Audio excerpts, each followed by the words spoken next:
Canadian ਖਬਰਨਾਮਾ ਦੇ ਵਿੱਚ ਵੱਡੀ ਬ੍ਰੇਕਿੰਗ ਨਿਊਜ਼ ਇਸ ਵਕਤ ਦੀ ਨਿਕਲ ਕੇ ਆ ਰਹੀ ਹੈ। New Canada LMI work permit ਦੀ ਤਨਖਾਹ ਵਿੱਚ ਵਾਧਾ 8 ਨਵੰਬਰ ਤੋਂ ਲਾਗੂ ਹੋਵੇਗਾ। ਵਿਦੇਸ਼ੀ ਪ੍ਰਤਿਭਾ ਨੂੰ ਨੌਕਰੀ ਤੇ ਰੱਖਣ ਦੀ ਮੰਗ ਕਰਨ ਵਾਲੇ ਰੁਜ਼ਗਾਰਦਾਤਾਵਾਂ ਲਈ ਇੱਕ ਮਹੱਤਵਪੂਰਨ ਅਪਡੇਟ। ਕੈਨੇਡਾ ਨੇ 8 ਨਵੰਬਰ 2024 ਤੋਂ ਪ੍ਰਭਾਵੀ ਆਪਣੀ labour market impact assessment LMI programme ਲਈ ਨਵੇਂ ਤਨਖਾਹ ਥ੍ਰੈਸ਼ਹੋਲਡ ਨਿਰਧਾਰਤ ਕੀਤੀ ਹੈ। ਇਹ ਤਬਦੀਲੀ ਸਾਰੇ ਕੈਨੇਡੀਅਨ ਪ੍ਰਾਂਤਾਂ ਤੇ ਪ੍ਰਦੇਸ਼ਾਂ ਵਿੱਚ ਰੁਜ਼ਗਾਰਦਾਤਾਵਾਂ ਨੂੰ ਪ੍ਰਭਾਵਿਤ ਕਰਦੀ ਹੈ। ਇਹ ਨਿਰਧਾਰਤ ਕਰਨ ਲਈ ਵਰਤੇ ਜਾਂਦੇ ਘੱਟੋ ਘੱਟ ਉਜਾਰਤ ਦੇ ਮਾਪਦੰਡ ਨੂੰ ਬਦਲਦੀ ਹੈ ਕਿ ਇੱਕ ਵਿਦੇਸ਼ੀ ਕਰਮਚਾਰੀ ਦੀ ਨੌਕਰੀ ਅਸਥਾਈ ਵਿਦੇਸ਼ੀ ਵਰਕਰ ਸਟ੍ਰੀਮ TFWP ਦੀ ਉੱਚ ਉਜਾਰਤ ਜਾਂ ਫਿਰ ਘੱਟ ਉਜਾਰਤ ਧਾਰਾ ਅਧੀਨ ਆਉਂਦੀ ਹੈ। ਤਨਖਾਹ ਦੀ ਥ੍ਰੈਸ਼ਹੋਲਡ ਵਿੱਚ ਇਹ ਧਾਰਾ ਨਿਰਪੱਖ ਰੁਜ਼ਗਾਰ ਅਭਿਆਸ, ਮਹਿੰਗਾਈ ਪ੍ਰਤੀ ਜਵਾਬ ਦੇਣ ਅਤੇ ਵਿਕਸਿਤ ਹੋ ਰਹੇ ਆਰਥਿਕ ਲੈਂਡਸਕੇਪ ਲਈ ਕੈਨੇਡਾ ਵਿੱਚ ਵਚਨਬੱਧਤਾ ਨੂੰ ਦਰਸਾਉਂਦੀ ਹੈ। ਪ੍ਰਾਂਤ ਅਤੇ ਖੇਤਰਾਂ ਦੁਆਰਾ ਨਵੀਂ ਉਜਾਰਤ ਥ੍ਰੈਸ਼ਹੋਲਡ ਮੌਜੂਦਾ ਧਾਰਾ ਨਾਲੋਂ 20% ਵਾਧੇ ਨੂੰ ਦਰਸਾਉਂਦੀ ਹੈ, ਜੋ ਵੱਖ-ਵੱਖ ਸੈਕਟਰਾਂ ਵਿੱਚ ਬਹੁਤ ਸਾਰੇ ਕਾਰੋਬਾਰੀਆਂ ਲਈ ਪ੍ਰਤੀਕਿਰਿਆਵਾਂ ਨੂੰ ਪ੍ਰਭਾਵਿਤ ਕਰ ਸਕਦੀ ਹੈ। ਤੇ ਨਵੀਂ ਤਨਖਾਹ ਦੀ ਲੋੜ ਨੂੰ ਸਮਝਣਾ। ਪ੍ਰੋਵਿੰਸ਼ੀਅਲ ਇਨਸਾਈਟਸ ਅਤੇ LMI ਵੇਜ਼ ਥ੍ਰੈਸ਼ਹੋਲਡ ਵਿੱਚ ਬਦਲਾਵ। ਇਹ ਤਬਦੀਲੀਆਂ ਰੁਜ਼ਗਾਰਦਾਤਾਵਾਂ ਵਿਦੇਸ਼ੀ ਕਾਮਿਆਂ ਨੂੰ ਕਿਵੇਂ ਪ੍ਰਭਾਵਿਤ ਕਰ ਸਕਦੀਆਂ ਨੇ? ਰੁਜ਼ਗਾਰਦਾਤਾਵਾਂ 'ਤੇ ਪ੍ਰਭਾਵ। ਕੈਨੇਡਾ ਵਿੱਚ ਵਿਦੇਸ਼ੀ ਕਾਮਿਆਂ ਦੇ ਅੱਗੇ ਕੀ ਹੈ? ਨਵੀਂ ਤਨਖਾਹ ਨੂੰ ਦੀਆਂ ਲੋੜਾਂ ਨੂੰ ਸਮਝਣ ਦੀ ਲੋੜ। ਕੈਨੇਡਾ ਦਾ ਅਸਥਾਈ ਵਿਦੇਸ਼ੀ ਵਰਕਰ ਪ੍ਰੋਗਰਾਮ ਰੁਜ਼ਗਾਰਦਾਤਾਵਾਂ ਨੂੰ ਉਹਨਾਂ ਖੇਤਰਾਂ ਵਿੱਚ ਵਿਦੇਸ਼ੀ ਕਾਮਿਆਂ ਨਿਯੁਕਤ ਕਰਨ ਦੀ ਇਜਾਜ਼ਤ ਦਿੰਦਾ ਜਿੱਥੇ ਯੂ ਕੈਨੇਡੀਅਨ ਉਪਲਬਧ ਨਹੀਂ ਹਨ। ਹਾਲਾਂਕਿ ਰੁਜ਼ਗਾਰਦਾਤਾਵਾਂ ਨੂੰ ਕੈਨੇਡਾ ਦੇ ਜੌਬ ਮਾਰਕੀਟ ਵਿੱਚ ਅਸਥਾਈ ਵਿਦੇਸ਼ੀ ਕਰਮਚਾਰੀ TFW ਨੂੰ ਨੌਕਰੀ 'ਤੇ ਰੱਖਣ ਦੇ ਹਰ ਸੰਭਵ ਦਾ ਮੁਲਾਂਕਣ ਕਰਨ ਲਈ labour market impact assessment LMIA ਤੋਂ ਗੁਜ਼ਾਰਨਾ ਪੈਂਦਾ ਹੈ। ਤੇ ਉੱਥੇ ਦੱਸ ਦੇ ਕਿ LMI ਦੀ ਪ੍ਰਤੀਕਿਰਿਆ ਵਿੱਚ ਦੋ ਮੁੱਖ ਧਾਰਾਵਾਂ ਆਉਂਦੀਆਂ ਨੇ: ਉੱਚ ਵੇਬ ਸਟ੍ਰੀਮ ਸੂਬਾਈ ਖੇਤਰੀ ਥ੍ਰੈਸ਼ਹੋਲਡ ਜਾਂ ਫਿਰ ਇਸ ਤੋਂ ਵੱਧ ਤਨਖਾਹ ਦੀ ਪੇਸ਼ਕਸ਼ ਕਰਨ ਵਾਲੀਆਂ ਨੌਕਰੀਆਂ। ਘੱਟ ਤਨਖਾਹ ਵਾਲੀ ਧਾਰਾ ਸੂਬੇ ਜਾਂ ਫਿਰ ਖੇਤਰੀ ਥ੍ਰੈਸ਼ਹੋਲਡ ਤੋਂ ਮਜ਼ਦੂਰੀ ਪੇਸ਼ ਕਰਨ ਵਾਲੀਆਂ ਨੌਕਰੀਆਂ। 8 ਨਵੰਬਰ ਤੋਂ ਪ੍ਰਭਾਵੀ। ਇਹ ਨਿਰਧਾਰਤ ਕਰਨ ਲਈ ਕਿ ਇੱਕ LMI ਐਪਲੀਕੇਸ਼ਨ ਉੱਚ ਮਜ਼ਦੂਰੀ ਜਾਂ ਫਿਰ ਘੱਟ ਉਜਾਰਤ ਧਾਰਾ ਦੇ ਅਧੀਨ ਆਉਂਦੀ ਹੈ। ਸਾਰੇ ਪ੍ਰਾਂਤਾਂ ਅਤੇ ਪ੍ਰਦੇਸ਼ਾਂ ਵਿੱਚ 20% ਵੱਧ ਗਈ ਹੈ। ਰੁਜ਼ਗਾਰਦਾਤਾਵਾਂ ਨੂੰ ਹੁਣ ਇਹ ਯਕੀਨੀ ਬਣਾਉਣ ਦੀ ਜ਼ਰੂਰਤ ਹੋਵੇਗੀ ਕਿ TFW ਨੂੰ ਭਰਤੀ ਕਰਨ ਵੇਲੇ ਉਹਨਾਂ ਦੀਆਂ ਤਨਖਾਹਾਂ ਦੀ ਪੇਸ਼ਕਸ਼ ਅਪਡੇਟ ਕੀਤੇ ਥ੍ਰੈਸ਼ਹੋਲਡ ਨਾਲ ਮੇਲ ਖਾਂਦੀ ਹੈ। ਹਰੇਕ ਪ੍ਰਾਂਤ ਲਈ ਅਪਡੇਟ ਕੀਤੇ ਗਏ ਤਨਖਾਹ ਥ੍ਰੈਸ਼ਹੋਲਡ ਵੇਰਵੇ। ਸੂਬਾ 8 ਨਵੰਬਰ 2024 ਤੋਂ ਪਹਿਲਾਂ LMI ਐਪਲੀਕੇਸ਼ਨ ਲਈ।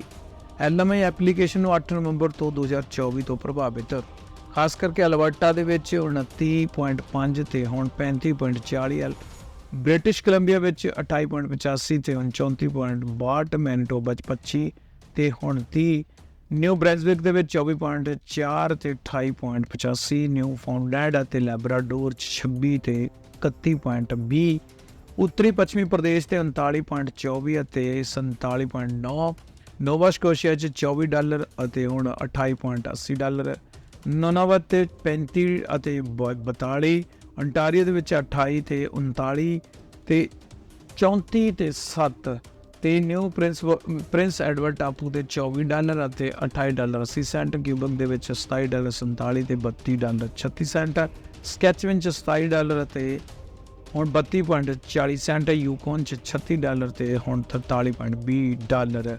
ਤੇ provincial insight LMI ways threshold ਦੇ ਵਿੱਚ ਜੋ ਬਦਲਾਵ ਨੇ ਖਾਸ ਖੇਤਰਾਂ ਦੇ ਲਈ ਕੁਝ ਮਹੱਤਵਪੂਰਨ ਤਬਦੀਲੀਆਂ ਤੇ ਸਥਾਨਕ ਨੌਕਰੀਆਂ ਬਾਜ਼ਾਰ ਵਿੱਚ ਉਹਨਾਂ ਪ੍ਰਭਾਵਾਂ 'ਤੇ ਇੱਕ ਡੂੰਘੀ ਨਜ਼ਰ ਪੈਂਦੀ ਹੈ। ਅਲਬਰਟਾ ਉਜਾਰ ਥ੍ਰੈਸ਼ਹੋਲਡ $29.50 ਤੋਂ $35.40 ਹੋ ਚੁੱਕੀ ਹੈ। ਅਲਬਰਟਾ ਊਰਜਾ ਤਕਨਾਲੋਜੀ ਨਿਰਮਾਣ ਵਿੱਚ ਹੁਨਰਮੰਦ ਕਾਮਿਆਂ ਦੀ ਉੱਚ ਮੰਗ ਦੇ ਨਾਲ ਰੁਜ਼ਗਾਰਦਾਤਾਵਾਂ ਦੇ ਭਾਰਤੀ ਦੇ ਅਭਿਆਸ ਨੂੰ ਪ੍ਰਭਾਵ ਦੇਖਿਆ ਜਾ ਸਕਦਾ ਹੈ ਕਿਉਂਕਿ ਇਹ ਇਸ ਨਵੇਂ ਲੋੜ ਦੇ ਅਨੁਕੂਲ ਹੈ। ਬ੍ਰਿਟਿਸ਼ ਕੋਲੰਬੀਆ BC ਦੇ ਵਿੱਚ ਰੁਜ਼ਗਾਰਦਾਤਾਵਾਂ ਨੂੰ ਉੱਚ ਤਨਖਾਹ ਵਾਲੇ ਅਹੁਦਿਆਂ ਲਈ ਹੁਣ $34.42 ਦੀ ਘੱਟ ਉਜਾਰਤ ਦੀ ਪੇਸ਼ਕਸ਼ ਕਰਨੀ ਪਵੇਗੀ ਪਿਛਲੇ $28.25 ਦੇ ਮੁਕਾਬਲੇ। ਇਹ ਵਾਧਾ ਪ੍ਰਾਂਤ ਦੇ ਵੱਧ ਰਹੇ ਰਹਿਣ ਸਹਿਣ ਖਰਚਿਆਂ ਨੂੰ ਮੇਲ ਖਾਂਦਾ ਹੈ ਅਤੇ ਇਸ ਦਾ ਉਦੇਸ਼ ਤਕਨਾਲੋਜੀ, ਸਿਹਤ ਸੰਭਾਲ ਤੇ ਸੇਵਾ ਉਦਯੋਗ ਵਿੱਚ ਹੁਨਰਮੰਦ ਵਿਦੇਸ਼ੀ ਕਾਮਿਆਂ ਨੂੰ ਆਕਰਸ਼ਿਤ ਕਰਨਾ। ontario ਘੱਟ ਤਨਖਾਹ ਦੀ ਹੱਦ $28.39 ਤੋਂ $34.07 ਤੱਕ ਵਧਣ ਦੇ ਨਾਲ ਟੋਰਾਂਟੋ, ਓਟਵਾ, ਹੈਮਿਲਟਨ ਵਰਗੇ ਸ਼ਹਿਰਾਂ ਵਿੱਚ ontario ਦੇ ਕਾਰੋਬਾਰੀਆਂ ਨੂੰ IT, ਹੈਲਥਕੇਅਰ ਅਤੇ ਉੱਚ ਮੰਗ ਵਾਲੀ ਨੌਕਰੀਆਂ ਦੇ ਮੁਕਾਬਲੇ ਵਾਲੀ ਤਨਖਾਹਾਂ ਦੇ ਨਾਲ ਮੇਲ ਕਰਨ ਦਾ ਦਬਾਅ ਮਹਿਸੂਸ ਹੋ ਸਕਦਾ। ਕਿਊਬਕ ਵਿੱਚ ਥ੍ਰੈਸ਼ਹੋਲਡ $27.47 ਤੋਂ $32.26, 96 ਸੈਂਟ ਹੋ ਚੁੱਕੀ ਹੈ। ਸੰਭਾਵੀ ਤੌਰ ਤੇ ਨਿਰਮਾਣ, ਪ੍ਰਾਹੁਣਾਚਾਰੀ, ਸੇਵਾ ਖੇਤਰ, ਰੁਜ਼ਗਾਰ ਦਾਤਾਵਾਂ ਨੂੰ ਪ੍ਰਭਾਵਿਤ ਕਰਦਾ ਹੈ। ਫ੍ਰੈਂਚ ਬੋਲਣ ਵਾਲੀ ਪ੍ਰਤਿਭਾ ਨੂੰ ਆਕਰਸ਼ਿਤ ਕਰਨਾ ਤੇ ਕਿਊਬਕ ਦਾ ਧਿਆਨ ਸੂਬੇ ਵਿੱਚ ਉਜਾਗਰ ਕਰਨ ਵਾਲੇ ਅਹੁਦਿਆਂ ਦੇ ਮੁਕਾਬਲੇ ਵਿੱਚ ਇੱਕ ਪਰਤ ਨੂੰ ਵੀ ਜੋੜਦਾ ਹੈ। ਸਕੈਚਮੈਨ, ਮੈਨੀਟੋਬਾ ਖੇਤੀਬਾੜੀ ਕੁਦਰਤੀ ਸਰੋਤ ਦੇ ਜੜ੍ਹਾਂ ਵਾਲੀਆਂ ਅਰਧ ਵਿਵਸਥਾ ਦੇ ਵਾਲੇ ਪ੍ਰਾਂਤਾਂ ਵਿੱਚ ਹੁਣ ਕਾਰੋਬਾਰ $32.40 ਅਤੇ $30 ਤੱਕ ਥ੍ਰੈਸ਼ਹੋਲਡ ਵਧੇਗੀ। ਇੱਥੇ ਰੁਜ਼ਗਾਰਦਾਤਾਵਾਂ ਨੂੰ ਤਨਖਾਹ ਦੇ ਸਕੇਲ ਦਾ ਵਿਸਤ੍ਰਿਤ ਕਰਨ ਦੀ ਲੋੜ ਹੋ ਸਕਦੀ ਹੈ, ਖਾਸ ਤੌਰ ਤੇ ਖੇਤੀਬਾੜੀ, ਮਾਈਨਿੰਗ, ਲੌਜਿਸਟਿਕ ਦੀ ਭੂਮਿਕਾ। ਤੇ ਇਹ ਤਬਦੀਲੀਆਂ ਰੁਜ਼ਗਾਰਦਾਤਾਵਾਂ ਤੇ ਵਿਦੇਸ਼ੀ ਕਾਮਿਆਂ ਨੂੰ ਕਿਵੇਂ ਪ੍ਰਭਾਵਿਤ ਕਰ ਸਕਦੀਆਂ ਹਨ? ਨਵੇਂ ਉਜਾਗਰ ਥ੍ਰੈਸ਼ਹੋਲਡ ਦਾ ਉਦੇਸ਼ ਇਹ ਯਕੀਨੀ ਬਣਾਉਣਾ ਕਿ ਵਿਦੇਸ਼ੀ ਕਾਮਿਆਂ ਨੂੰ ਸਥਾਨਕ ਲੇਬਰ ਮਾਰਕੀਟ ਨਾਲ ਮੇਲ ਖਾਂਦੀਆਂ ਪ੍ਰਤੀਯੋਗੀ ਤਨਖਾਹਾਂ। ਇੱਥੇ ਦੱਸਿਆ ਗਿਆ ਕਿ ਤਬਦੀਲੀ ਰੁਜ਼ਗਾਰਦਾਤਾਵਾਂ ਅਤੇ TFW ਨੂੰ ਕਿਵੇਂ ਪ੍ਰਭਾਵਿਤ ਕਰ ਸਕਦੀਆਂ ਨੇ। ਰੁਜ਼ਗਾਰਦਾਤਾਵਾਂ ਤੇ ਪ੍ਰਭਾਵ, ਬਜਟ ਅਤੇ ਤਨਖਾਹ ਦੇ ਸਮਾਯੋਜਨ। ਰੁਜ਼ਗਾਰਦਾਤਾਵਾਂ ਨੂੰ ਵਿਦੇਸ਼ੀ ਪ੍ਰਤਿਭਾ ਦੀ ਲੋੜ ਵਾਲੇ ਅਹੁਦਿਆਂ ਲਈ ਆਪਣੇ ਬਜਟ ਦਾ ਮੁੜ ਮੁਲਾਂਕਣ ਕਰਨਾ ਚਾਹੀਦਾ। ਤਨਖਾਹ ਦੇ ਥ੍ਰੈਸ਼ਹੋਲਡ ਵਿੱਚ 20% ਦੇ ਵਾਧੇ ਹੋਣ ਨਾਲ ਕੁਝ ਕਾਰੋਬਾਰੀਆਂ ਨੂੰ ਉੱਚ ਮਜ਼ਦੂਰੀ ਸਟ੍ਰੀਮ ਦੀਆਂ ਲੋੜਾਂ ਨੂੰ ਪੂਰਾ ਕਰਨ ਲਈ ਆਪਣੀ ਪੇਸ਼ਕਾਰੀ ਕੀਤੀ ਵਜ਼ਾਰਤ ਅਤੇ ਅਨੁਕੂਲ ਕਰਨ ਦੀ ਲੋੜ ਹੈ। LMI ਐਪਲੀਕੇਸ਼ਨਾਂ ਨੂੰ ਸੁਚਾਰੂ ਬਣਾਉਣ। ਉੱਚ ਤਨਖਾਹ ਵਾਲੀਆਂ ਧਾਰਾਂ ਦੇ ਅਧੀਨ ਅਰਜ਼ੀਆਂ ਆਮ ਤੌਰ 'ਤੇ ਘੱਟ ਤਨਖਾਹ ਵਾਲੀ ਧਾਰਾ ਦੇ ਮੁਕਾਬਲੇ ਵੱਖ-ਵੱਖ ਲੋੜਾਂ ਦੇ ਅਧੀਨ ਹੁੰਦੀਆਂ ਨੇ, ਜਿਵੇਂ ਕਿ ਸਮੇਂ ਦੇ ਨਾਲ ਕੈਨੇਡੀਅਨਾਂ ਨੂੰ ਨੌਕਰੀ ਜਾਂ ਸਿਖਲਾਈ ਦੇਣ ਲਈ ਸਿਖਲਾਈ ਦੀ ਤਬਦੀਲੀ ਯੋਜਨਾਵਾਂ।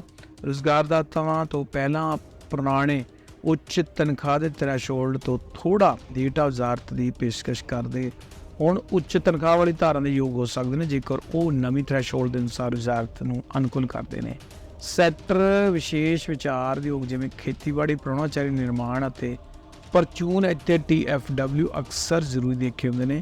ਉੱਚ ਤਨਖਾਹ ਲੋੜਾਂ ਵਾਲੇ ਵਾਧੇ ਕਾਰਨ ਵਧੇ ਸੰਚਾਲਨ ਨੂੰ ਲਗਾਤਾਰ ਸਾਹਮਣਾ ਕਰਨਾ ਪੈ ਸਕਦਾ। ਕੁਝ ਘੱਟ ਖੇਤਰਾਂ ਦੇ ਵਿੱਚ ਘੱਟ ਤਨਖਾਹ ਵਿਦੇਸ਼ੀ ਮਜ਼ਦੂਰਾਂ ਅਤੇ ਕਾਰੋਬਾਰਾਂ ਨੂੰ ਆਪਣੀ ਭਰਤੀ ਅਤੇ ਮਜ਼ਦੂਰੀ ਦੀ ਰਣਨੀਤੀ 'ਤੇ ਮੁੜ ਵਿਚਾਰ ਕਰਨ ਦੀ ਲੋੜ ਹੋ ਸਕਦੀ ਹੈ। ਕੈਨੇਡਾ ਵਿੱਚ ਵਿਦੇਸ਼ੀ ਕਾਮਿਆਂ ਲਈ ਅੱਗੇ ਕੀ ਹੈ? ਨਵੀਂ ਤਨਖਾਹ ਥ੍ਰੈਸ਼ਹੋਲਡ ਦੇ ਇਹ ਯਕੀਨੀ ਬਣਾਉਣੇ ਕੈਨੇਡਾ ਦੇ ਯਤਨਾਂ ਨੂੰ ਦਰਸਾਉਂਦੇ ਆ ਵਿਦੇਸ਼ੀ ਰਹਿਣ ਸਹਿਣ, ਸਥਾਨਕ ਲਾਗਤ, ਆਰਥਿਕ ਰੁਝਾਨਾਂ ਅਨੁਸਾਰ ਉਜਾਰਤ ਮਿਲਦੀਆਂ ਨੇ। TFW ਦੇ ਅਧੀਨ ਕੰਮ ਕਰਦੇ ਵਿਦੇਸ਼ੀ ਕਾਮਿਆਂ ਦੀ ਉੱਚ ਤਨਖਾਹ ਤੱਕ ਪਹੁੰਚ ਹੋਵੇਗੀ, ਜੋ ਕੈਨੇਡੀਅਨ ਸਮਾਜ ਵਿੱਚ ਉਹਨਾਂ ਦੇ ਏਕੀਕਰਨ ਵਿੱਚ ਸੁਧਾਰ ਕਰ ਸਕਦੀ ਹੈ। ਜੇਕਰ ਚਾਹੋ ਤਾਂ ਉਹ ਸਥਾਈ ਨਿਵਾਸ ਕਰ ਸਕਦੇ ਨੇ। ਕੈਨੇਡਾ ਵਿੱਚ ਮੌਕਿਆਂ 'ਤੇ ਨਜ਼ਰ ਰੱਖਣ ਵਾਲੇ ਵਿਦੇਸ਼ੀ ਕਾਮਿਆਂ ਲਈ ਇਹ ਤਨਖਾਹਾਂ ਵਿੱਚ ਵਾਧੇ ਦਾ ਮਤਲਬ ਉਹਨਾਂ ਨੂੰ ਕੈਨੇਡੀਅਨ ਕਾਮਿਆਂ ਦੇ ਮੁਕਾਬਲੇ ਪ੍ਰਤੀਯੋਗੀ ਤਨਖਾਹ ਮਿਲਣ ਦੀ ਸੰਭਾਵਨਾ। ਇਸ ਤੋਂ ਇਲਾਵਾ ਉੱਚ ਤਨਖਾਹ ਕਾਮਿਆਂ ਵਾਲਿਆਂ ਲਈ ਆਰਥਿਕ ਇਮੀਗ੍ਰੇਸ਼ਨ ਪ੍ਰੋਗਰਾਮ ਲਈ ਯੋਗ ਹੋਣਾ ਆਸਾਨ ਹੋ ਸਕਦਾ ਹੈ, ਜੋ ਉੱਚ ਉਜਾਰਤ ਵਾਲੇ ਰੁਜ਼ਗਾਰ ਨੂੰ ਤਰਜੀਹ ਦਿੰਦੇ ਨੇ। LMI ਵੇਵਜ਼ ਥ੍ਰੈਸ਼ਹੋਲਡ 8 ਨਵੰਬਰ 2024 ਤੋਂ ਲਾਗੂ ਵਿਦੇਸ਼ੀ ਮਜ਼ਦੂਰਾਂ ਪ੍ਰਤੀ ਕੈਨੇਡਾ ਦੀ ਪਹੁੰਚ ਵਿੱਚ ਤਬਦੀਲੀ ਦਰਸਾਉਂਦੀ ਹੈ।